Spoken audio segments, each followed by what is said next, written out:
공원의 가치. 제가 미국 뉴욕시의 맨하탄구에 있는 센트럴 파크라고 하는 이 공원이 엄청난 그 공원이 있는데 우리나라 여의도 면적에 버금갈 만큼 크다고 합니다. 모나코라고 하는 나라가 있는데 이 나라보다도 더 크다고 그래요. 얼마나 큰지. 이 공원이 미국 맨하탄구에 있는 거예요. 뉴욕 세계적인 도시죠. 그 중에서도 맨하탄은 또 중심입니다. 세계의 경제의 중심이고요. 이곳에 있는 건물들은요, 어마어마한 그러한 건물들이어서 미국에 여행을 가고 뉴욕을 가면 이 맨하탄을 꼭 한번 가보고 싶은 그러한 도시입니다. 세계를 대표하는 도시, 세계 경제의 중심을 이루고 있는 도시, 세계에서 가장 바쁜 사람들이 살고 있는 도시. 그만큼의 이곳에 있는 땅값은 말로 표현할 수 없을 만큼 비싸겠죠. 그런데 우리나라 여의도 면적에 버금갈 만큼 큰 어마어마한 거기에 공원을 지어 놓았다. 공원을 조성해 놓았다. 왜 이 공원을 만들었을까 하는 생각이 있어야 되지 않겠습니까? 지금부터 약 170년 전에 이 공원이 생기게 되는데요. 맨하탄이 조성되면서 여기에 공원을 만들어야 된다는 의견이 나오기 시작한 겁니다. 그런데 쉽지 않았습니다. 왜냐하면 이곳은 세계 경제의 중심 도시가 되어야 되는데, 자, 그렇다고 하면 이 땅이 얼마나 경제적인 효과가 높은데 이 비싼 땅덩어리에 공원을 만든다, 경제적인 가치를 가지고 접근했을 때 허락되지가 않는 겁니다. 쉽게 허락되지 않는데 세계에서 만들어 놓은 도시 중에서 대표적인 그러한 공원이 될 만큼 이 공원을 만들고 말았어요. 그러면 이 공원을 만들자라고 주장을 하는 사람들은 어떤 사람들이었냐면, 돈의 가치로 하면 환산할 수 없을 만큼 몇 조에 해당되지만 그럼에도 불구하고 그 돈을 접어놓고 공원을 만들어야 된다. 앞으로 이 도시는 계속해서 발전할 것이고 지금보다도 더 많이 사람들이 정신없이 살 것인데, 그래서 이 빌딩 숲 속에서 일에 지칠 만큼 그렇게 살아갈 건데, 그러다 보면 이 도시는 만약에 이 공원이 없을 경우에 100년이 지나면 이 공원보다도 더 큰 정신병원을 지어야 될 겁니다.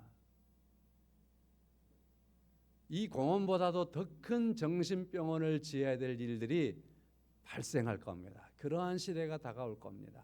그러니 이 공원을 만들어야 합니다. 조성해야 합니다.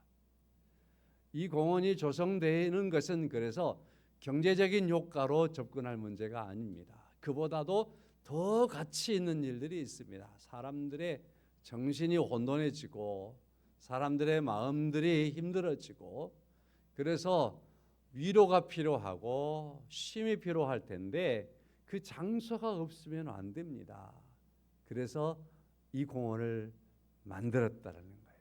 그래서 돈으로 접근하는 사람들을 물리치고 이 참된 쉼이 얼마나 중요한가 하는 것을 내세웠던 사람들에 의해서 공원이 만들어질 수 있게 되었다라는 겁니다. 이 센트럴파크 어느 지점에는 큰 연못이 있는데 연못 이름이 베데스다라고 그럽니다. 베데스다 많이 들어봤지요? 자, 예수님께서 예루살렘에 가셨습니다. 자, 그런데 베데스다라는 연못이 있는 거예요. 이 연못의 주변에 많은 사람들이 있습니다. 그 사람들은 병들어 있는 사람들이었습니다.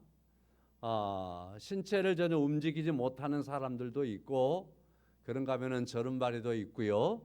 여러 종류의 사람들이 이 베데스다 연못 주변에 있었습니다. 뭔가를 준비하고 있습니다. 그것은 전설에 의하면 이 베데스다 연못이 한 번씩 동하게 되는데 그렇게 동할 때는 천사가 내려온다라는 겁니다. 그래서 가장 먼저 이 베데스다 연못에 자기 몸을 담그는 사람은 어떤 병이 걸렸든지 치유된다, 회복이 된다라고 하는 그러한 이야기가 하여튼 그런 일들이 있었는지는 모르지만 그러한 이야기가 계속해서 내려오고 있으니까 회복되고자 하는 사람들, 낫고자 하는 사람들은 전부 다 이 연못 주변으로 모여들어 있는 겁니다. 나아야 되기 때문에 그렇습니다. 자, 아마도 이 센트럴 파크에 있는 이 큰 공원에 저수지 하나를 만들어 놓고 베데스다라고 하는 그러한 이름을 지은 것은 그만큼 이 세상에 많은 사람들이 말할 수 없을 만큼 많은 상황과 어려움 속에 육체적으로 보이는 병도 있지만 보이지 않는 병들이 있어서 이곳에 와서 쉼을 얻고 회복돼야 된다라고 하는 하나님의 자비가 우리에게 베데스다라는 건 자비라는 뜻이죠.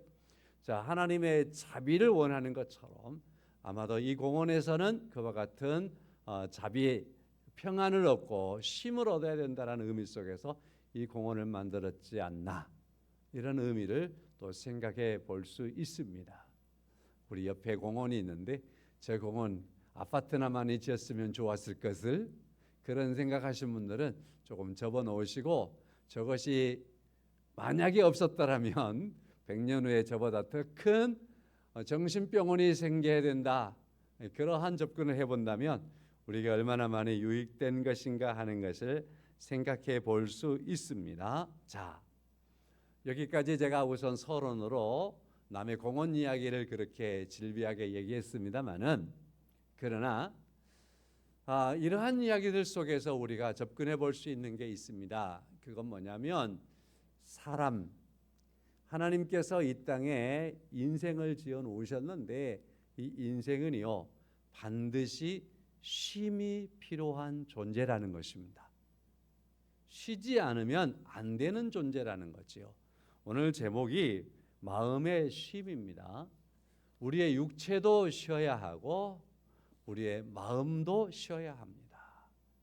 자, 오늘 주님께서 말씀합니다. 나는 마음이 온유하고 겸손하다 말씀하시면서 29절 하반절에 그리하면 마음의 쉼을 얻으리니 라고 말씀을 하시고 있습니다. 육체의 쉼은 우리가 공원도 가면 되고 산에도 가도 되고, 그런가 하면은 교회에 나가서 우리가 좀 쉼을 얻을 수도 있고 집에서 푹 쉼을 얻을 수도 있습니다. 그러나 우리는 또 마음의 쉼도 얻어야 됩니다. 마음의 쉼의 최고봉이 어디냐라고 하면 오늘 주님께서 말씀합니다. 주님 자신이라고. 예수님은 우리의 육체를 넘어서 우리의 마음의 쉼을 주시는 분이다라는 사실 속에서 주님 앞에 늘 있기를 주의 이름으로 간절히 축원을 드립니다. 28절 하반절 말씀에서 내가 너희를 쉬게 하리라 주께서 말씀을 하셨고, 그 다음에 29절의 말씀에 너희 마음에 쉼을 얻으리니 라고 말씀을 하셨습니다. 이 말씀을 통해서 이 말씀은 무슨 말씀일까 하는 거지요. 우리 예수님에게는 안식이 있고 우리 예수님에게는 평안이 있고 예수님에게는 쉼이 있고 예수님에게는 치료가 있습니다 라는 겁니다. 예수님은 이처럼 우리의 쉼이라고 말씀을 하시고 있습니다. 성도 여러분, 우리의 삶에 있어서 참된 센트럴 파크 가장 중요한 중심의 공원 되신 분은 예수 그리스도인 줄로 믿습니다.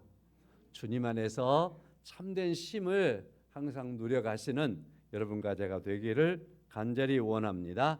이처럼 좋은 곳이 있는데 사람들이 모르는 거지요. 이처럼 좋은 곳이 있는데 사람들이 오지를 않는 거지요. 이처럼 좋은 곳이 있는데 사람들이 자기 고집 부리다가 자기 욕심 부리다가 자기 의를 드러내다가 이 좋은 곳을 알지 못하는 거지요. 오지 않는 거지요. 그대로 놔둘 수만은 없었습니다. 그래서 우리 주님께서 이렇게 말씀을 합니다. 28절입니다. 수고하고 무거운 짐진 자들아 다 내게로 오라. 내가 너희를 쉬게 하리라. 라고 말씀을 하십니다. 쉼이시며 평안이시며 안식이시며 치료가 되시는 주님께서 자신이 이러한 곳이니 내게로 오라고 말씀을 하십니다. 여기서 오라라고 말씀을 하시는 이 말씀은 초청입니다. 초청. 주님께서 자신에게로 참된 쉼의 마음의 쉼을 얻을 수 있는 곳으로 주님께서 초청을 하고 있습니다. 우리나라 대통령 취임식 할 때 보니까 초청장을 받았니 안 받았니 누구에게 줬니 안 줬니 그러면서 말이 많더라고요. 성도 여러분, 우리들은 여의도 광장에 저희 국회 그 광장에 초청장 없어서 안 가도 괜찮습니다. 뭐 가면 어쩌고 안 가면 어쩌겠습니까? 그곳은 가도 되고 안 가도 되는 그 정도의 상황이라고 생각합니다.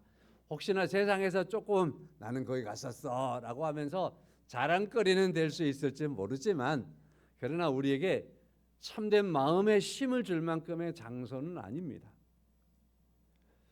자, 여러분과 저에게 있어서는 하루로 만족하지 않는 우리에게 있어서 참된 그러한 쉼이 될 수 있는 곳을 향하여 주님께서 여러분과 저에게 초청하셨습니다. 여러분 기억하십시오. 나는 주님으로부터 참된 쉼을 위하여 초청을 받은 사람이다 라는 겁니다. 세상에서 초청할 때는 자기 어떠한 인연이 있는 사람, 자기에게 어떠한 유익이 있는 사람, 뭐 이런 사람들을 초청을 하겠지요. 자, 그렇다고 한다면 뭐 이런 정신 그대로 적용을 하면서 주님께서 여러분과 저를 초청하셨다면 주님과 여러분과 우리와 주님과의 관계 속에서의 주님은 우리에게 어떤 인연일까요? 여러분에게 답이 있습니다. 알 겁니다. 우리를 향하신 주님의 마음이 어느 정도였을까요? 우리를 초청하기 위해서 주님께서 행하신 일들은 어떤 일들이었을까요?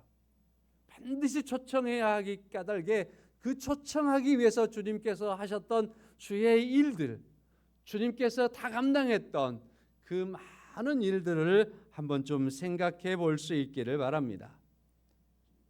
분명한 것은 주님께서 우리를 초청하심에 대하여 이것은 논란거리가 될 수가 없습니다.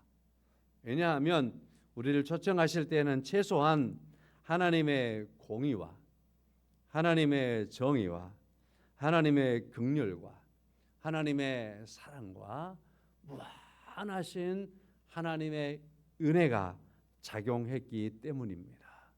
이 안에서 여러분과 저를 초청하신 줄로 믿습니다. 자, 이러한 초청에 대해서 일단 말씀을 드렸고 오늘 본문의 말씀에서 최소한 두 종류의 사람을 만나볼 수 있습니다. 한 종류의 사람은요 25절의 말씀, 그때에 예수께서 대답하여 이르시되 천지의 주제이신 아버지여 이것을 지혜롭고 슬기 있는 자들에게는 숨기시고 어린 아이들에게는 나타내심을 감사하나이다 말씀하고 있습니다. 25절에 두 종류의 사람들이 있습니다.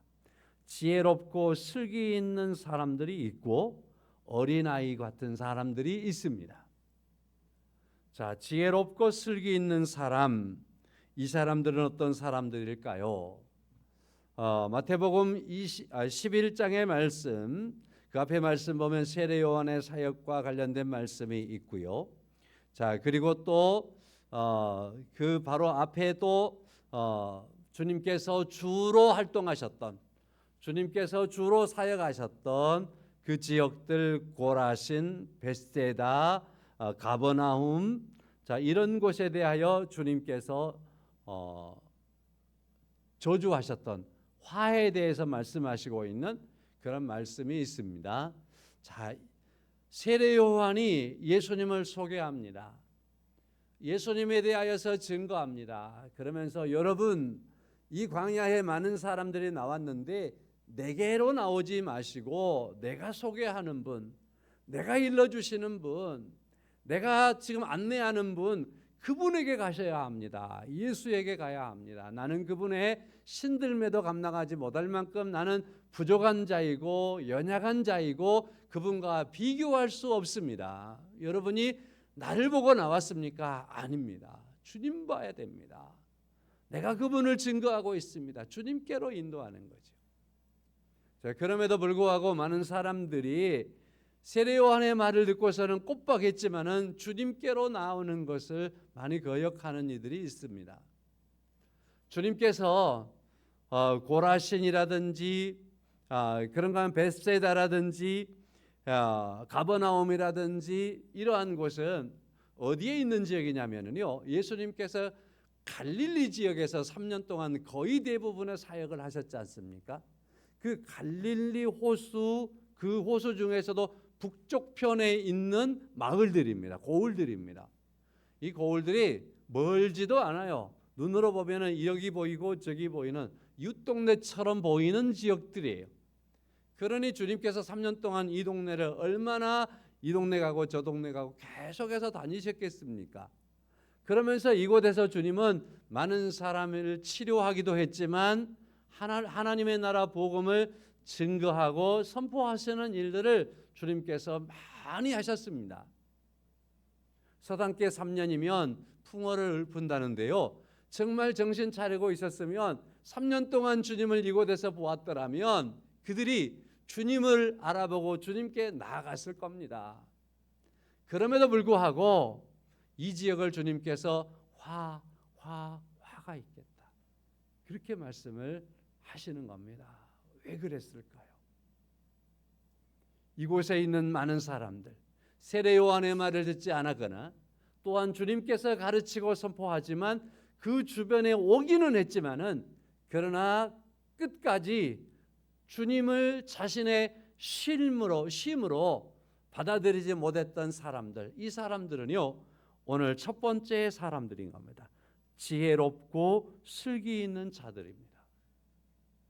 여기에서 말하는 지혜롭고 슬기 있는 사람들은 어떤 사람들이냐 하면 주님의 말씀과 가르침에 전폭적으로 수용하지 않고 오히려 자기의 지혜와 자기의 슬기와 그리고 자기가 살아가고 있는 삶의 방식과 여기에 있는 많은 이들 가운데서 이제 유대인들은 항상 생각합니다. 하나님을 가장 잘 섬기는 것은 예수에게 나가는 게 아니라 하나님을 가장 잘 섬긴다라고 하는 것은 성경을 많이 읽고, 그렇다고 해서 여러분 성경 읽지 말라는 거 아니에요. 성경을 많이 읽고 그리고 거기에 있는 율법을 찾아서 그 율법을 가장 잘 지키면 그러면 하나님의 품에 안길 수 있다. 그렇게 해서 천국에 갈 수 있다. 그렇게 생각하는 사람들이에요. 그래서 이 사람들은 자신들의 슬기로움과 자신들의 지혜로움으로 하나님의 율법을 지키려고 그렇게 몸부림을 치는 사람들입니다. 결국에 있어서 자기의 슬기였습니다. 자기의 의였습니다. 자기들의 노력이었습니다. 이 사람들에게는 주님이 보이지를 않는 겁니다. 세례 요한이 소개해주는 그 예수가 보이지 않는 겁니다. 소위 말해서 이런 사람들은 예수님과 가장 많이 부딪혔던 율법주의자들인 것입니다. 율법주의자 하면 우리가 좀 머니까 또 다른 말로 하자면 내가 천국 가는 건 내가 선하게 살면 갈 수 있지, 내가 노력하면 갈 수 있지, 내가 지혜롭게 살면 갈 수 있지, 내가 슬기롭게 살면 갈 수 있지, 내가 어떻게 해서든지 갈 수 있을 거야.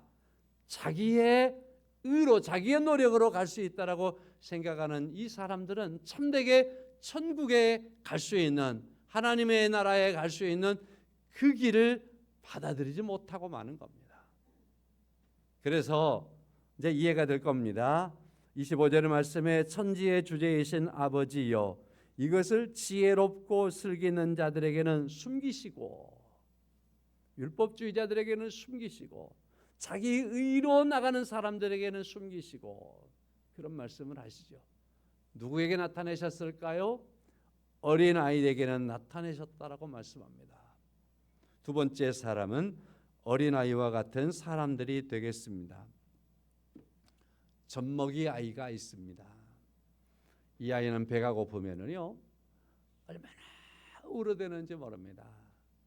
그래서요 저기서 엄마가 설거지하다가도요 다 제껴놓고 와서요 젖 물려주고요. 그런 건 밖에 가 있다가도요 얼마나 강들아지게 울면은요 저 녀석이 배고팠는가 보다 하고 일 멈추고 와서요 젖을 먹여주고 그렇습니다. 이 어린아이는 배가 고파서 소리는 지르고 그렇게 울어대지만 그러나 스스로 그 젖을 해결하지는 못하는 겁니다. 이게 어린아이입니다. 이 아이가 막 울어대는 겁니다. 그러나 자기 엉덩이가 짓누러질지라도 스스로 기저귀를 갈아치우지 못하는 겁니다. 이게 바로 어린아이입니다. 어린아이는 스스로 해결할 수 없는 거죠. 우리가 어린아이로서 하나님의 나라에 대한 문제를 스스로 해결할 수 없습니다. 천국에 대한 문제를 우리가 스스로 해결해서 갈 수가 없습니다. 우리에게 가야 된다라고 하는 천국에 대한 소망, 하나님의 나라에 대한 소망, 참된 삶에 대한 갈증과 갈망은 우리에게 있지만 그래서 그것 때문에 울부짖어 보지만 우리가 스스로 그 문제를 찾거나 해결할 수는 없습니다. 우리는 모두가 다 어린아이들인 것입니다. 그런 우리에게 주님께서 다가오시는 겁니다. 그 길을 우리에게 길 되신 분이 오시는 겁니다. 심이 되신 분이 우리에게 오시는 겁니다. 그래서 우리에게 참된 심과 길을 되어주시고 우리의 안식이 되어주시는 것입니다. 그러므로 영적인 측면에서는 어린아이에게만은 나타내시는 겁니다. 우리에게 주님께서 여러분과 저에게 주님께서 나타내심을 감사하며 살기를 축원합니다. 그래서 주님께서 말씀을 하시는 거지요. 26절에서 올소이다. 이렇게 된 것이 아버지의 뜻입니다. 하나님의 뜻입니다. 27절입니다. 아버지께서 이 모든 것을 내게 주셨으니 아버지 외에는 아들을 아는 자가 다 없고 이러이러합니다. 그러면서 그가 주님께서 25절 마지막 절에 감사합니다 라고 말합니다. 감사합니다.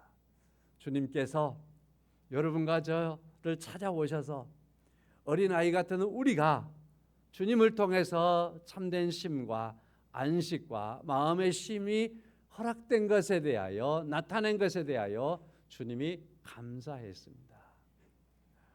성경의 다른 어떠한 번역서들이라든지 이런 곳에 보면 여기서 감사라는 말을 찬양이라는 말로 번역하기도 합니다. 성도 여러분, 여러분과 제가 하나님의 은혜로 우리가 어린아이였지만 어린아이로서 아무것도 할 수 없었지만 우리에게 구원의 길을 여시고 참된 안식으로 우리를 초대하신 그 은혜를 감사하면서 하나님을 찬양하는 그런 복된 삶을 살아가시기를 주의 이름으로 간절히 축원합니다. 하나님이 함께 하시는 줄로 믿습니다. 자, 수고하고 무거운 짐진 자들아 다 내게로 오라. 내가 너희를 쉬게 하리라. 자, 28절 말씀에 우리에게 초청을 하고 있습니다. 여기서 수고하고 무거운 짐진 자들입니다. 시골에서 자랐기 때문에 시골에서 큰 사람들은 자란 사람들은 제 나이 또래 된 사람들은 그래도 지게 정도는 접었을 겁니다. 우리 동네하고 가장 가까운 조인호 집사님 지게 접으셨죠? 접었다 그러네. 그러면 지게를 접은 사람이 있으니까 제가 하는 말은 거짓말이 아니겠죠? 지게를 지면 지게를 지게했다가요 엄마가 산에 가서 갈퀴나무 하면 그거 지고 와야 되고요. 그런가 하면은요, 집에 소를 한 마리 키우는데 소 꼴을 이렇게 뵈면 지고 와야 되잖아요. 지게에다 지고 와야 되는 거예요. 그럼 제 어렸을 때 모습이 그려집니까? 그렇게 컸습니다. 그 다음에 농사철에는 말이죠, 콩대를 지고 올 때도 있고요, 벼를 지고 올 때도 있고요, 그럴 때가 많았습니다.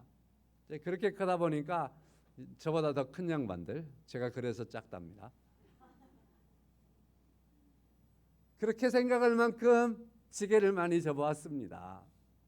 지게를 지고 가다 보면은요, 어느 시점에 가다 보면 한계점에 다다를 때가 있습니다. 한 걸음 한 걸음 떼기가 너무너무 힘든 거예요. 한 걸음 한 걸음 떼기가 너무너무 지친 겁니다. 어떻게 해야 되나? 그런데 이 지게를 아무데나 부릴 수가 없는 거지 않습니까? 지게를 지고 가다가 곧 주저앉을 것 같음에도 불구하고 차라리 작대기 짚고 툭 버티고 잠깐 섰다가 갔으면 갔지 부릴 수는 없는 거예요. 그래서 어느 지점까지 결코 가서 거기에 잠깐 쉬지요. 자, 본문의 말씀에서 수고하고 무거운 짐진 자들아라고 말할 때 여기에서 수고하고 무거운 짐진 자들은 지게를 부리지 않고 지게를 지고 걷고 있는 상태입니다. 그 지게를 지금 지고 한 걸음 한 걸음 지쳐서 입이 바싹바싹 마르고 한 걸음을 내딛는 것이 천근만근인 그러한 상황 속이지만, 그러나 그 짐을 내릴 수 없어서 끝까지 지고 가야 하는 그 걸음입니다. 지금 성도 여러분, 여러분과 저를 초청하고 있습니다. 수고하고 무거운 짐진 자들아 다 내게로 오라. 지극히 지쳐 있는 상태에 있는 우리 인류 인생들을 향해서 주님께서 이처럼 초청을 하고 있는 겁니다. 주님은 율법의 짐을 지고 있는 사람들을 초청하시고 있는 거예요. 25절에 지혜롭고 슬기로운 이 사람들에게 초청하고 있는 겁니다. 그렇게 어른되어 있지 말고, 지식인이라고 큰 소리 치지 말고, 너의 슬기 빵빵해 믿지 말고 내가 초청하는 곳으로 나오라고 말하는 거예요. 너가 지고 있는 건 오히려 짐을 지고 있는 거. 너가 지고 있는 그 짐은 너가 스스로 절대로 해결할 수 없는 그 짐이라고 말씀하시면서 주님께서 지금 초청을 하고 있는 겁니다. 우리나라 대통령으로 나오셨던 어떤 분이 슬로건을 저녁이 있는 삶 그렇게 내걸으셨더라고요. 전에 보니까 그분이 대통령은 안 됐지만 참 괜찮다는 생각이 들었습니다. 하루를 우리가 살는데 우리나라 요즘의 사람들이 너무너무 바쁘게 살다 보니까 저녁이 저녁인 줄도 모르고 저녁을 낮삼아서 그렇게 죽기 살기로 일하다가 죽을라는지, 하여튼 그렇게 일하는 나라가 우리나라였습니다. 그러나 성도 여러분, 생각해 보십시오. 하나님께서 천지를 창조하실 때 밤과 낮으로 창조하셨는데 그 하루라고 하는 24시간 속에서 하나님이 반드시 저녁이라고 하는 시간, 쉼이라고 하는 시간을 하나님께서 만들어 놓으셨습니다. 이걸로 안 되겠다 싶으니까 하나님께서 일주일의 하루를 안식으로 하나님께서 선포하시고, 하나님이 나도 쉰다. 하나님께서 나부터 쉰다. 하나님이 가장 먼저 안식하셨습니다. 그리고 나서 이 땅에 살아가는 모든 사람들에게 안식하라고, 안식이라고 하는, 쉼이라고 하는 것에 대한 중요성을 아시겠지요? 그런가 하면은요, 더 나아가서요, 성경에 보면은 안식년이 있어요. 7년에 한 번씩 안식년이 있고요. 안식년으로 끝나지 않습니다. 희년이 있어요. 50년, 77에서 49가 지나면 50년 때 안식년을 지내라고 하는 겁니다. 이렇게 해서요, 하나님께서는요, 인류와 하나님이 창조하신 곳에 쉼의 시간들을 하나님이 반드시 마련해 놓으셨습니다. 쉬지 않으면 안 되기 때문에 그렇습니다. 자, 그 쉼 속에서 우리에게 가장 중요한 삶의 중심에 주님께서 들어오셔서 우리의 쉼의 공간이 되어주시면서 말씀합니다. 너희 마음에 쉼을 나를 통해서 얻으리라고 말씀을 하시는 겁니다. 그런데 인류가 이 쉼을 잃어버리고 말았습니다. 이 쉼을 다시 하나님께서 우리 인류에게 되찾아주기를 원하셨습니다. 그 쉼의 시간들을 회복하기를 원하셨습니다. 그리고 그 쉼의 시간이 이 땅에서 우리의 쉼의 시간으로 끝나지 않고 영원한 쉼의 시간이 있는 것을 우리에게 일깨워 주시고 그곳으로 우리를 인도하시는 길을 하나님께서 여셨습니다. 그것이 바로 이제 다음 주가 지나면 다음 주 월요일 날이 성탄절이지 않습니까? 그의 아들 예수 그리스도를 이 땅에 보내심인 겁니다. 우리에게 그 쉼으로 초청하시고 있지만 초청에 앞서서 하나님께서 우리에게 우리의 가장 가까운 곳 우리의 마음속에까지 그의 아들을 보내셔서 침투시키셔서 우리 곁에 계시고 그러면서 곁에 있는데도 불구하고 주님을 모르는 인생들을 향하여 놓고 하시는 겁니다. 내가 초청하고 있다. 왜 이렇게 수고하고 무거운 짐진 자로 살아가느냐? 내가 너를 쉬게 하고 너로 하여금 마음의 쉼을 내가 주겠다라고 주님께서 오심이 이 땅에 성육신 하심이고 그것이 바로 우리에게 영원하고 참된 쉼을 주시기 위한 하나님의 은혜인 줄로 믿습니다. 감동받으라고 하지는 않습니다만은 또 아멘 정도는 해보는 게 좋겠다 싶은데 그렇지 않습니까? 날마다 하루를 살면서 저녁이 올 때마다 영적으로 깨어있는 모습 속에서 기억하십시오. 하나님은 나에게 쉼을 주었다. 모든 인류를 넘어서 모든 창조 세계에 낮과 밤을 하나님께서 구별하셔서 반드시 쉼을 모든 피조물에게 요구하신다. 그리고 그걸 제공하셨다.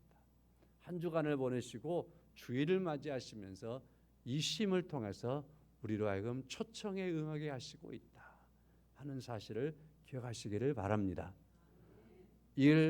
일들을 참되게 성취하시기 위해서 예수님께서 이 땅에 성육신하시고 오셨습니다. 이게 바로 임마누엘 되신 주님의 모습이 되는 겁니다. 그러므로 우리에게 영원한 구원의 은혜를 허락하시고 하나님의 나라의 백성 되게 하신 것을 감사하며 이 땅에 오신 주님께 감사하고 내게 참된 쉼이 그리스도 안에 있음을 다시 한번 기억하면서 예수 그리스도 안에서 마음의 쉼이 있기를 축원합니다. 찬송하겠습니다. 우리 419장